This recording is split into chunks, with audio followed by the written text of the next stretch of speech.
Hello, my reading fans. Welcome back to my YouTube channel called The Reading Studio with me, Mr. LP. I'm glad you're here. I hope you share, I hope you like, I hope you subscribe, and tell all your friends. Gotta get some more subscribers. So today I went out to breakfast with my friend Harper and Jenna and Kevin, and we went to this great place called Homestead Coffee Roasters, which is in Upper Black Eddy, and they had this free bookcase. They said, hey, take some books. So I got this book called The Box of Important Things, and it's by Ann Hellie, illustrated by Roger Bradford. But guess what? This book is from 1968. It is an old book, but I thought we'll read it anyway. So let's get reading. The Box of Important Things by Ann Hellie, illustrated by Roger Bradfield. Jerry had a box. It was candy bar long and graham cracker tan, and in it was something important. What do you have in that interesting box? Asked Mother. Important things, said Jerry. You may peek, and Grandma too, but nobody else. Mother peeked. They are important, she said, but how will you keep them a secret?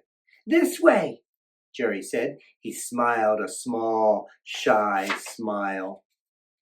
Starting down the street to Grandma's, he hopped once, skipped twice, and thumped into the mailman. Is that box for me? Asked the mailman. No, said Jerry. These are my very important things. Well, may I see? The mailman winked a rascally wink. Jerry could never say no to a rascally wink. He opened the box. They are important, said the mailman. You've got to keep them as clean as polished beach pebbles. Jerry smiled, a small, pleased smile. He closed his box, hopped 3 hops, skipped 5 skips, and stopped by Mrs. McGinty, who was waiting for the bus. Hello, Jerry, she said. Come sit by me till the bus comes. Jerry loved to wait for buses, even when he wasn't going to get on. There's something important in that box, said wily Mrs. McGinty. Just as she said it, the bus vroomed to a stop for Mrs. McGinty. Because there was almost no time, Jerry opened the box. 2 of them! That is important, cried Mrs. McGinty from the bottom step of the bus. Then the bus doors flooped shut, and the bus broomed away, taking Mrs. McGinty along. Jerry smiled a small, proud smile, and giant-stepped to Grandma's house. Mr. Dobbs, the apartment gardener, was raking leaves from a flower bed. Hello, Jerry, he said. Will you hold this bag while I rake leaves into it? Jerry set his box on the edge of the porch and ran to help Mr. Dobbs. Mr. Dobbs fed the bag piles and piles of leaves. At last he said, That's all. Thank you, Jerry. You're welcome, Jerry called as he ran to the porch. When he got there, the box was gone. Oh, no, he cried. My box of important things. It's gone. Mr. Dobbs came running. What did it look like? He said. It was candy bar long and graham cracker tan, very important, said Jerry. They both got down on their hands and knees. They crawled around the porch and around the bushes and around a pair of dark blue trouser legs. Lose something? Said a voice from above the trouser legs. Oh, Officer Dew, said Mr. Dobbs, looking up. Jerry has lost a box. It's candy bar long and graham cracker tan and very important. Officer Dew got down to help look. Miss Dibbleton Downey came by, fresh from a tea and wearing a small flowered hat. She said, Whatever is the matter? We've lost a box of important things, they all answered. So Miss Dibbleton Downey got down to help too. She crawled so hard that her small flowered hat slipped over one eye. She could barely see where she was going. Suddenly she cried, Look, everyone! Everyone looked. Miss Dibbleton Downey was half in and half out of Boxer Pete's doghouse. She was holding a long tan box. I do believe I found it, she said. "You have!" shouted Jerry. "Oh, thank you." Boxer Pete just sat and looked surprised. He was a very polite and friendly dog who thought anything long and tan was a biscuit. They had all been so helpful and kind that Jerry had to show them what was in his box. "Why, they're baby ones," cooed Miss Dibbleton Downy. And Officer Dew said, "You'll soon have 2 new ones."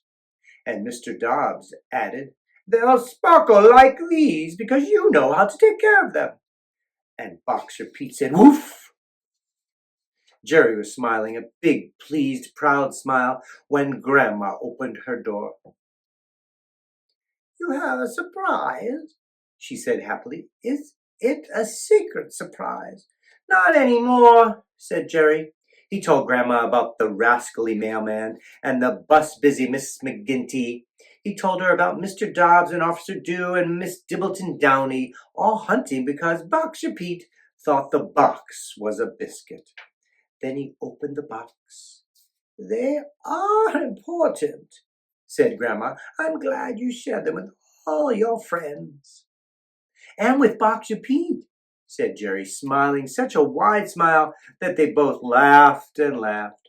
"Grandma," said Jerry, "I'm so proud of my important things. I think I'll show them to everybody." And he did.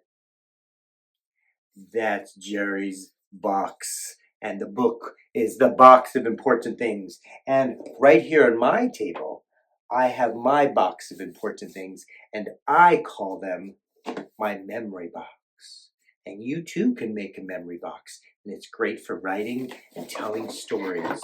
So in my box, I love old-fashioned cars, and I collected them since I was a kid. So I have a car, old-fashioned car. I have a lobster a lobster t-shirt because I used to work there at this place called the Lobster Pot and I loved it. And I have this BMW car from my friend Preston at the Bridge Academy. He gave this to me a few years ago. Haven't forgotten you, Preston. I have some pictures when I was a little guy, some games. This is the peg game that I like to play with some people. And here's the instructions for the peg game. They also have something from Spencer. Spencer made this from his art class in school. And I have a toothbrush and toothpaste because I know it's important to take care of your teeth. And there's so many things that I could put in my important box or my memory box. And that's it for today. I'm going to put all my important things back, put them in my memory box. And don't forget, if you make a memory box, let me know if you have an important box. Tell me about it in the comments below. And I'm Mr. LP. I don't know if you can get a copy of this book, but I'll see if I can put a link down below. If there's one there, you could get a copy of this book. If not, well, just follow along here. I'm Mr. LP, and I'll read you soon.